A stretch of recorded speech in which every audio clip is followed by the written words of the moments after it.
ভ্রমণের শুরুতেই আপনাদেরকে শুভেচ্ছা জানাচ্ছি। আমি নুনবী হাসান প্রিন্স। আজকে আপনাদেরকে আরও একটি ভ্রমণের গল্প তুলে ধরব। আজকের ভ্রমণটি হতে যাচ্ছে নাগরপুর উপজেলার ভাদ্রা গ্রামে। প্রিয় বন্ধুরা, এই যে ভ্রমণটা হচ্ছে লোকজনের একটা আনন্দ মুহূর্ত। আর ভ্রমণ অনেকে অনেক দূরেও যায়, কাছে যায়। তেমনি আমার ভ্রমণ হচ্ছে আগে বাংলাদেশের গ্রামীণ এই সৌন্দর্যগুলো বা গ্রামের বৈচিত্র্যময় এই বিচিত্র সব সৌন্দর্য তুলে ধরা।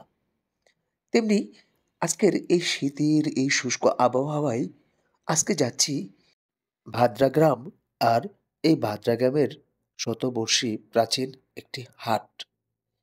এই হাটটা ব্রিটিশ আমল থেকে।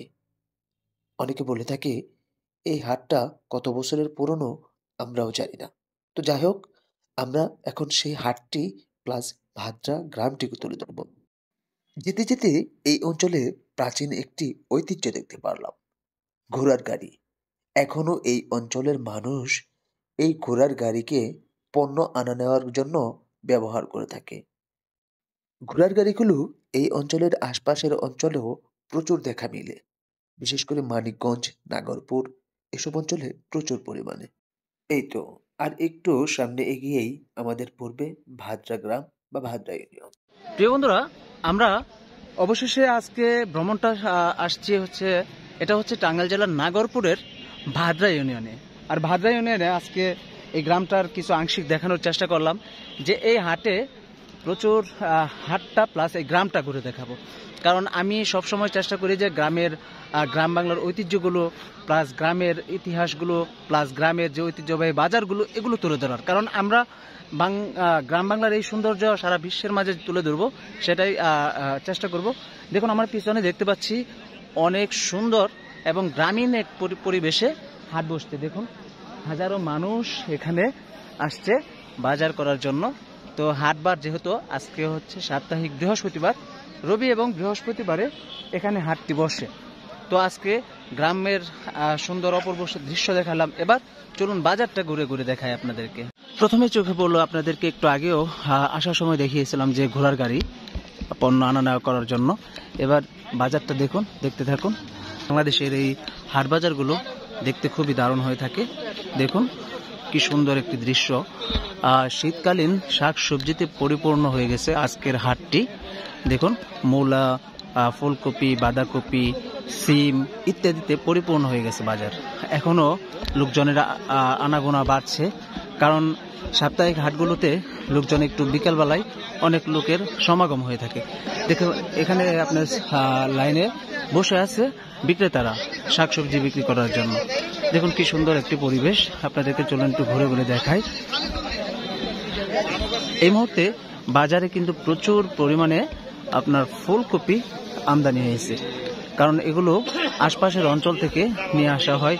যেমন আশপাশের অঞ্চল আছে দপ্তিয়র, চরতিল্লি, পারতিল্লি, তারপর হচ্ছে ভাদ্রা, আবার এদিকে হচ্ছে ডুবুরিয়া, অনেক অঞ্চল আছে এইদিকে। দেখুন, আমি আপনাদেরকে একটু ঘুরে ঘুরে দেখাই। দেখুন কি সুন্দর, মানুষ বেচা বিক্রিতে ব্যস্ত হয়ে আছে। দেখতে থাকুন বন্ধুরা, অবশ্যই সম্পূর্ণ ভিডিওটি কন্টিনিউ করবেন। আশা করব যে আজকের ভিডিওটি আপনাদের অনেক ভালো লাগবে। দেখুন, এই পাশটিতে দেখুন পরিপূর্ণ হয়ে আছে শাকসবজিতে। আসলে সুন্দর আঁকা বাঁকা ভাবে বসেছে এখানে শাকসবজি বিক্রি করার জন্য। এখনো পণ্য নিয়ে আসছে অনেকে, বিভিন্ন রকমের তরিতরকারি নিয়ে আসছে বাজারে। দেখুন এই পাশটি দেখুন, আপনাদেরকে ঘুরে ঘুরে দেখাই একটু। এখানে দেখতে পাচ্ছি আপনার ধনিয়া পাতা, সিম, করলা, লাউ, ফুলকপি, তারপর হচ্ছে পেঁয়াজ ইত্যাদি নিয়ে বসছে। খিরায় আছে, শসা আছে, সবকিছু আমরা একদম টাটকা দেখতে পাচ্ছি। ক্ষেত থেকে বা জমি থেকে উঠিয়ে বাজারে বিক্রি করার জন্য আসছে। দেখুন, চলুন আপনাদেরকে দেখুন, ওই যে এক ব্যক্তি এখনো মাথায় করে নিয়ে আসছে। চলুন দেখায়। দেখুন বিক্রি করার জন্য। মুরব্বি কিনে আসলেন? মাটির নিচের আলু। মাটির নিচের আলু, এগুলা কি মানে আচ্ছা আচ্ছা, অনেক সুন্দর তো এগুলো। এগুলো বিক্রি করার জন্য আনছেন না? আচ্ছা আচ্ছা, এগুলো মানে কি কেজি হিসাবে বিক্রি করেন, কিভাবে বিক্রি করেন? কদু আনছিলাম, বিক্রি করছি, এখন সিম আনছি। ও সিম আনছেন। আর এটা কি মাটির তলের আলু? এটার কি নামই মাটির তলের আলু? মানে নিচে মাটির নিচে হয় আর কি, মানে গাছ আলু। উপরে গোল হয়, আচ্ছা মাটির নিচে এইগুলো হয়। এটা মনে হয় অনেক সুস্বাদু, তাই না? হ্যাঁ, ভালো স্বাদ লাগে। আচ্ছা, ধন্যবাদ, ঠিক আছে। দেখুন এই মুরব্বী বাজার করে নিয়ে যাচ্ছে। কি কি বাজার করলেন আজকে? বেগুন, ধনিয়া পাতা, তারপরে আচ্ছা সিম। আচ্ছা, বেগুন, ধনিয়া পাতা, অনেক কিছু বাজার করছেন। তাহলে মাছ কিনেন নাই? মাছ কিনবেন? আচ্ছা, ও 100 টাকা সদাই করলে মেলায় পাওয়া যায়। তাহলে বাজার দাম কমছে এখন একটু, তাই না? দেখুন এই যে মুরব্বী সাইকেল করে আসছে, কত দূর থেকে আসছে। মুরব্বী কত দূর থেকে আসছেন? লক্ষ্মীদিয়া। এটা কোন ইউনিয়নে পড়ছে? ভাদ্রা ইউনিয়নে না? আচ্ছা আচ্ছা, মাইল খানিক দূরে না? কি কি বাজার করলেন আজকে? বাজার তেমন কিছু করি নাই, মূলা কিনছেন। মাছ কিনেন নাই? না, মাছ এখনো কেনা হয় নাই। তাহলে বাজার করবেন, আমাদেরকে দাওয়াত দিয়ে নিয়ে যাবেন না? হ্যাঁ, ইনশাআল্লাহ। আচ্ছা, ধন্যবাদ। কোনো একদিন যাবো হয়তো। ধন্যবাদ আপনাকে। দেখুন অনেকেই বাজার করার জন্য মানে এখন বাজার করছে, অনেকে আসতেছে বাজারে।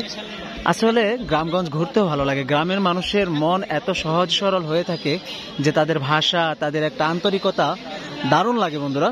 যে আমরা যেখানেই যাই, বিশেষ করে বাংলাদেশের আনাচে কানাচে ঘুরে বেড়াই, ঘুরে ঘুরে দেখাই আপনাদেরকে, সবার যে একটা আন্তরিকতা, মানুষের মনের একটা ভালোবাসা, তা গ্রামের মানুষের এই তাদের সহজ সরল ভাষা এবং তাদের কথা দ্বারা বোঝা যায়। দেখুন সবাই বিক্রি করার জন্য বসে আছে। এই পাশটি দেখুন, সুন্দর একটি।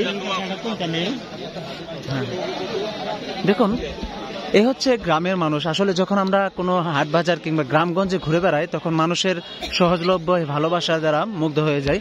তারা আন্তরিকতার সাথে তাদের প্রত্যেকটি কথা, প্রত্যেকটি ভাষায়, সাবলীল ভাষায় উত্তর দিয়ে থাকে। তো আজকে আপনাদেরকে এই ভাদ্রার এই মানুষের, তাদের সাথে পরিচিত, তাদের বেচা বিক্রির অপূর্ব দৃশ্যগুলো আজকের এই ট্রাভেল উইথ নুরনবীর এই চ্যানেলটির মাঝে আপনাদের তুলে ধরলাম। কেমন লাগলো বন্ধুরা আজকে আমাকে একটু কমেন্ট করে জানাবেন। যে সুন্দর এই হাটটি, অপরূপ দৃশ্য আপনাদের মাঝে তুলে ধরার চেষ্টা করলাম। তবে আরেকটি বিষয় আপনাদেরকে দেখাই, গ্রামগঞ্জের হাটে কিন্তু এখনো পিড়িতে বসে আপনার চুল দাড়ি ইত্যাদি কাটে। তো এখানে আমরা একটা দেখতে পাচ্ছি যে দেখুন চুল দাড়ি কাটা হচ্ছে। দেখুন মুরব্বী সুন্দর করে তার দাড়িগুলো কেটে দেওয়া হচ্ছে। এখনো এই অঞ্চলে বা গ্রামের হাটগুলোতে, গ্রামগঞ্জের হাটগুলোতে এই দৃশ্যটা দেখা মিলে। একসময় আমাদের অঞ্চলেও ছিল, এখন হয়তো সেখানে মফস্বল হওয়ার কারণে সেগুলো আস্তে আস্তে বিলীন হয়ে গেছে।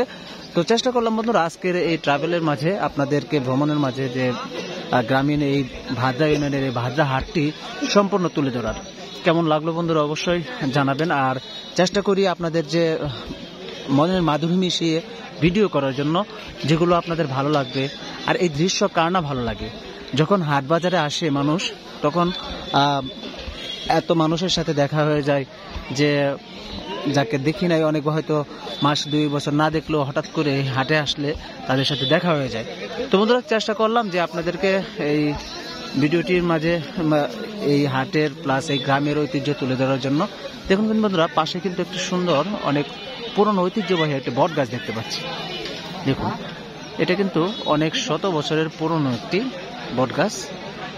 আর এই বট গাছটি কিন্তু মানুষ এত বলতে পারে না অনেকে যে কত বছর হয়েছে। চেষ্টা করি যে গ্রামের এই ঐতিহ্য বা ইতিহাসগুলো তুলে ধরার। কেমন লাগলো বন্ধুরা অবশ্যই কমেন্ট করে জানাবেন। আর ততক্ষণ পর্যন্ত ভালো থাকুন, নতুন আরো একটি ভিডিও আপনাদের মাঝে নিয়ে আসা অবধি। আর আমার জন্য দোয়া করবেন যেন আপনাদের জন্য গ্রামীণ বাংলার, বাংলাদেশের ইতিহাস ঐতিহ্য আপনাদের মাঝে তুলে ধরতে পারি। সকলে সুস্থ থাকুন, ভালো থাকুন, এটাই কামনা করব। আল্লাহ হাফেজ। আসসালামু আলাইকুম ওয়া রাহমাতুল্লাহি ওয়া বারাকাতুহু।